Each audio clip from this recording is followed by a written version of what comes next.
మనిషి కూర్చునే విధానము అంటే మనం మనకు చాలా మందిలో చూస్తూ ఉంటాము నెక్ పెయిన్ బ్యాక్ పెయిన్ అనేది దీనివల్లే వస్తుంది అంటూ ఉంటారు. కొంతమంది లాంగ్ టైం కూర్చోవడం, లాంగ్ టైం నిల్చొని ఉండము, దీనివల్ల పోస్చర్లో ప్రాపర్గా లేకపోతే పెయిన్ వస్తుంది అంటారు. వాస్తవమేనా?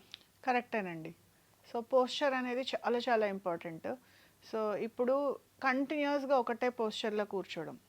సో, మనం ఇప్పుడే డిస్కస్ చేసినట్టు సాఫ్ట్‌వేర్ ఎంప్లాయీస్ కానీ, స్టూడెంట్స్ కానీ, లేకపోతే ఏ వృత్తిలో ఉన్న వాళ్ళైనా కంటిన్యూయస్ ఒకటే పోస్చర్, సిట్టింగ్ కానీ, స్టాండింగ్ కానీ, ఒకటే పోస్చర్‌లో నిలబడినప్పుడు అది ప్రాపర్‌గా లేకపోతే సో, ఇలాంటి ప్రాబ్లమ్స్ వచ్చే అవకాశాలు చాలా చాలా ఉంటాయి. రైట్. సో, మొత్తం మీద పోస్చర్ కరెక్ట్‌గా లేకపోతే నెక్ అండ్ బ్యాక్ పెయిన్ అని రావడం పక్కా. అయితే కొంతమంది దీన్ని అవాయిడ్ చేయలేరు. ఇప్పుడు ఫర్ ఎగ్జాంపుల్ మీరు ఇంతకుముందు అన్నారు కదా! సాఫ్ట్‌వేర్ పీపుల్ 24 అవర్స్ సిస్టమ్ చూస్తూనే ఉండాలి. అవును. లైక్ యాంకర్‌ని నేను. ఇలాగే కూర్చొని ఉండాలి. నేను ఇలా పడుకుంటాను, అలా ఉంటాను, అయినా ఓకే మాట్లాడతాను అంటే కుదరదు. ద వే మేము మాట్లాడే విధానం కూడా ఆడియన్స్‌కి ఎక్కాలి అంటే మాకు ఈ ఫీల్డ్‌లో ఇది తప్పనిసరి. స్టూడెంట్స్ ఉంటారు. ఇట్లాంటి వాళ్ళు మరి ఏం చేయాలి? సో, ఏం చేయాలి అంటే, సో, ఎర్గనామిక్స్ అనేది ఒకటి ఉంటుంది. అంటే వర్క్ చేయడానికి అంటే పోస్చర్ ప్రాపర్‌గా మేనేజ్ చేసుకోవడానికి మనం చేసుకోవాల్సిన ఏర్పాట్లు. సో, మనం కూర్చునే చైర్, మనం కూర్చునే డెస్క్ ఎంత హైట్‌లో ఉండాలి, మన కాలు ఎలాగా ఉండాలి, సో, నేల మీద ఆనినప్పుడు మన కాలు ఏ యాంగిల్‌లో రావాలి, సో, మనం సిస్టమ్ ముందు కూర్చొని వర్క్ చేసేటప్పుడు ఆర్ కీబోర్డ్ టైప్ చేసేటప్పుడు కానీ, మౌస్ యూస్ చేసేటప్పుడు కానీ ఎంత యాంగిల్‌లో మన హ్యాండ్ ఉండాలి. సో, మనము కంటిన్యూస్‌గా స్క్రీన్ చూసేటప్పుడు ఎంత యాంగిల్‌లో మన నెక్ బెండ్ అవ్వాలి, సో, ఎంత యాంగిల్‌లో మన బ్యాక్ బెండ్ అవ్వాలి. సో, ఇలాంటివన్నీ జాగ్రత్తలు తీసుకుని అండ్ టైం కంటిన్యూస్‌గా లేకుండా ఎవ్రీ 2 అవర్స్‌కి ఒక అలారం లాంటిది మన ఫోన్‌లో పెట్టుకొని జస్ట్ అంటే సిస్టమ్ నుంచి లేచి బయటకెళ్ళడం అనేది ఒక ఐడియల్ సొల్యూషను.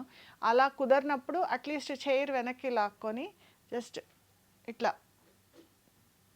అలా డిస్ట్రాక్షన్ లాగా మధ్య చేసి మధ్యలో కొంచెం బ్రేక్. బ్రేక్ తీసుకొని మళ్ళీ వర్క్ చేసుకోవచ్చు. సో, ఇలాంటి జాగ్రత్తలు కనుక తీసుకుంటే మన పోస్చర్ వల్ల వచ్చే ఈ నెక్, బ్యాక్ పెయిన్ నుంచి మనం అవాయిడ్ చేయొచ్చు. ఇప్పుడు మన పోస్చర్ వల్లే నెక్, బ్యాక్ పెయిన్ వస్తూ ఉన్నాయి అంటున్నారు. ఓకే. దానివల్లే అరిగిపోతుంటాయా బ్యాక్ బోన్స్‌లో గుజ్జు? మజిల్స్ ఎప్పుడైతే వీక్ అవుతాయో బోన్స్ దగ్గరకొస్తాయండి. దాన్నే మనం అరిగిపోవడం అంటాం. సో, మజిల్‌ని మనం ఎప్పుడూ స్ట్రాంగ్‌గా పెట్టుకోవాలి. సో, మజిల్ అనేది ఎప్పుడూ అది వర్క్ చేస్తూ ఉంటేనే బోన్స్ అనేది ప్రాపర్‌గా పొజిషన్‌లో మెయింటైన్ అవుతూ ఉంటుంది. సో, సాధారణంగా మన నెక్ గానీ, బ్యాక్ కానీ ఎక్స్‌రే చూస్తే కర్వేచర్ ఉండాలి. Normal curvature. సో, ఈ కంటిన్యూయస్‌గా సిట్టింగ్ లేకపోతే స్టాండింగ్ పొజిషన్ వల్ల మజిల్ అది మెయింటైన్ చేయలేకపోవడం వల్ల ఇలా స్ట్రెయిట్ అయిపోతున్నాయి ఎక్స్‌రేస్‌లో. నెక్ ఎక్స్‌రే గానీ, బ్యాక్ ఎక్స్‌రే గానీ చూస్తే కర్వేచర్‌తో ఉండే ఎక్స్‌రేలు అసలు చాలా తక్కువ కనపడుతున్నాయి. సో, కర్వేచర్ అనేది పోతోంది. సో, దాంతో ఏమైపోతుందంటే స్పేసెస్ తగ్గిపోవడము, వర్టిబ్రే అంటే వెన్నుపూసలో ఉండే బోన్స్ మధ్యలో డిస్క్స్ అనేవి కొంచెం ముందుకి జరగటము, అది కంప్రెస్ అవ్వడము, రేడియేటింగ్ పెయిన్ రావడం, ఇలాంటి సమస్యలన్నీ వచ్చే అవకాశం ఉంటుంది. సో, దాన్ని మనం మెయింటైన్ చేయాలి అంటే మజిల్స్‌ని మనం ఖచ్చితంగా స్ట్రెంథెన్ చేసుకోవాలి. సో, మనం ఎప్పుడైతే మన ప్రొఫెషన్ కంటిన్యూయస్ సిట్టింగ్ జాబ్ ఉంది, మనము సిస్టమ్ ముందు నుంచి మనం లేచే పరిస్థితి లేదు, చేసుకోలేనప్పుడు మనం మాట్లాడుకున్నాముగా ఏర్పాట్లు కరెక్ట్‌గా చేసుకోవాలి. దాని తర్వాత మనం ఏ భాగాల్లో అయితే ఎక్కువ యూజ్ చేస్తామో దానికి మనం స్ట్రెంగ్త్ ఇవ్వాలి. స్ట్రెంగ్త్ ఇవ్వాలి అంటే ఎక్సర్సైజ్ చేయాలి. సో, నెక్‌కి సంబంధించిన ఎక్సర్సైజ్ చేసుకోవడం, మనకి నొప్పి ఉన్నా లేకపోయినా సరే. బ్యాక్‌కి సంబంధించి ఎక్సర్సైజ్ చేసుకోవడము, మనకి నొప్పి ఉన్నా లేకపోయినా సరే. ఇప్పుడు మీరు బ్యాక్‌కి సంబంధించిన ఎక్సర్సైజ్ చేసుకోవాలంటున్నారు. నొప్పున్నా లేకపోయినా అని. హ్మ్. కానీ స్త్రీలలో తీసుకున్నట్లయితే హ్మ్. పర్టిక్యులర్ డేట్స్ ఉంటాయి. ఒక 3, 4 డేస్ వాళ్ళు పాపము ఏమీ చేయలేరు. నడుము నొప్పితో బాధపడుతూ ఉంటారు. కడుపు నొప్పి అంటుంటారు. ఇలాంటి వాళ్ళు ఆ టైంలో మరి ఏం చేయాలి? రెస్టింగ్ పొజిషన్ ఉంటుందండి. ఓకే. ఎక్సర్సైజ్ అనేది చేసుకోవచ్చు. సింపుల్ ఎక్సర్సైజెసే ఉంటాయి. పెద్ద ఎక్సర్సైజ్ అంటే జిమ్‌కెళ్ళి చేసేసేవేముండవు. చాలా సింపుల్‌గా పడుకొని చేసుకునే ఎక్సర్సైజెస్ ఉంటాయి. కూర్చొని చేసుకునే ఎక్సర్సైజెస్ ఉంటాయి. ఒకవేళ అలాంటి మీరన్నట్టు పీరియడ్ టైంలో ఆహ్, చాలా సివియర్ బ్యాక్ పెయిన్తో కూడా బాధపడుతుంటారు. అలాంటప్పుడు రెస్టింగ్ పొజిషన్ ఉంటుంది. సో రెస్టింగ్ పొజిషన్లో ఉంటే కూడా రిలాక్సేషన్ వస్తుంది. సో ఒకవేళ ఈ రెస్టింగ్ పొజిషన్ అనేది యాజ్ ఏ పార్ట్ ఆఫ్ ఎక్సర్సైజ్గా కూడా చేయొచ్చు, అలాగే రిలాక్సింగ్ కోసం కూడా చేయొచ్చు. ఇప్పుడు ఇంట్లో ఉండే గృహిణులకి నడుము నొప్పి వచ్చిందనుకోండి, ఏ మూనో, ఏ జిండు బామో తీసుకుంటారు, అప్లై చేసుకుంటారు. ఇంకా అంతే తగ్గిపోయింది అని భావిస్తూ ఉంటారు. సో, ఇలాంటి వాళ్ళకి మీరు ఎలాంటి మెసేజ్ ఇస్తారు?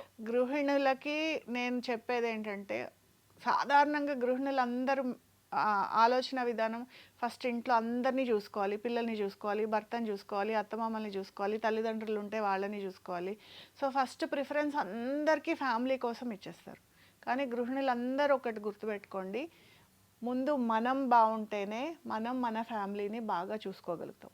సో ఫస్ట్ మీ ఆరోగ్యం గురించి చూసుకోండి, మీరు తినే ఆహారం గురించి చూసుకోండి. చాలామంది గృహిణులు వెయిట్ పెరిగిపోవడానికి కూడా రీజన్, ఇంట్లో అందరు చేసాము కొంచెం మిగిలిపోయింది, డస్ట్బిన్లో వేయలేక ఇది ఎందుకులే వేస్ట్ చేయడం అని తినేస్తూ ఉంటారు. సో ఇలాంటివి అస్సలు చేయొద్దు. ఫస్ట్ మీ ఆరోగ్యం గురించి చూసుకోండి. ఒక్కటి గుర్తుపెట్టుకోండి, నా ఆరోగ్యం బాగుంటేనే నా ఫ్యామిలీ బాగుంటుంది. సో మన కోసం మనం టైం ఖచ్చితంగా కేటాయించుకోవాల్సిందే. గృహిణులు అండ్ బిజినెస్ విమెన్ అయినా, వర్కింగ్ విమెన్ అయినా సరే. సో ఎంత స్త్రీలు అన్నవాళ్ళు ఎంత ఎత్తుకు ఎదిగినా, బయట ఎంత సాధించినా, మళ్ళీ ఇంటికి వచ్చిన తర్వాత ఇంట్లో ఫ్యామిలీని చూసుకోవాల్సిన బాధ్యత స్త్రీలదే ఉంటుంది. కాబట్టి వీళ్ళు ఇంకా డబుల్ కష్టపడాలి. సో అంత విసుగులు అవన్నీ కాకుండా ఫస్ట్ మన ఆరోగ్యం చూసుకోండి. ఫస్ట్ మీ హెల్త్ చాలా చాలా ఇంపార్టెంట్. సో మీ ఎక్సర్సైజ్, మీ ఫుడ్ మీరు జాగ్రత్తగా కాపాడుకుంటే అప్పుడు మీ ఫ్యామిలీని మీరు చూసుకోగలుగుతారు.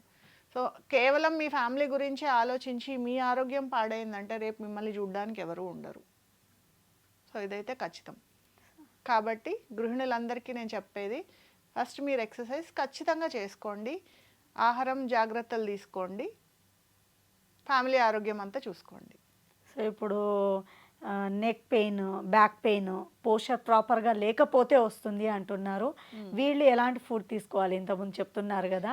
అండ్ అలాగే ఒక ఫిజియోథెరపిస్ట్గా వీళ్ళు చిన్న చిన్న చిట్కాలు ఏమైనా చెప్తారా మా వ్యూవర్స్కి, ఏం చేస్తే ఆ ప్రాబ్లం నుంచి, పెయిన్ నుంచి దూరం అవ్వచ్చు? గృహిణులు సాధారణంగా ఇలాంటి నొప్పులతో బాధపడుతున్నారు అంటే, వంట చేసేటప్పుడు మీ కిచెన్ ప్లాట్ఫామ్ ఎట్లా ఉందో చూసుకోండి. సో కిచెన్ ప్లాట్ఫామ్ కనుక మీకు బాగా హైట్ ఉందా, లేకపోతే చాలా కిందికి ఉందా, సో ఈ పొజిషన్ వల్ల కూడా ఈ నెక్ పెయిన్ లేకపోతే బ్యాక్ పెయిన్ వచ్చే అవకాశం ఉంటుంది.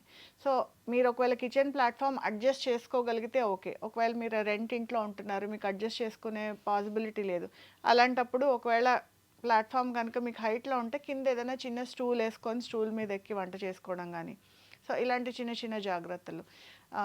అలాగే ఎక్కడ ఏది ఉన్నా కూడా మీ కంఫర్టబుల్ పొజిషన్కి చూసుకోవడం, హైట్ చెక్ చేసుకోవడము, ఇలా టైం టు టైం చూసుకొని చేసుకుంటే పెద్దగా ఇబ్బందులు లేకుండా బయటపడిపోవచ్చు. Right, thank you so much అండి. చాలామంది వ్యూవర్స్కి నెక్ అండ్ బ్యాక్ పెయిన్కి సంబంధించి రకరకాల అపోహలతో గురవుతూ ఉన్నటువంటి వాళ్ళకి అండ్ మరి ముఖ్యంగా గృహిణులకి వాల్యుబుల్ టిప్స్ ఇచ్చారు. Thank you.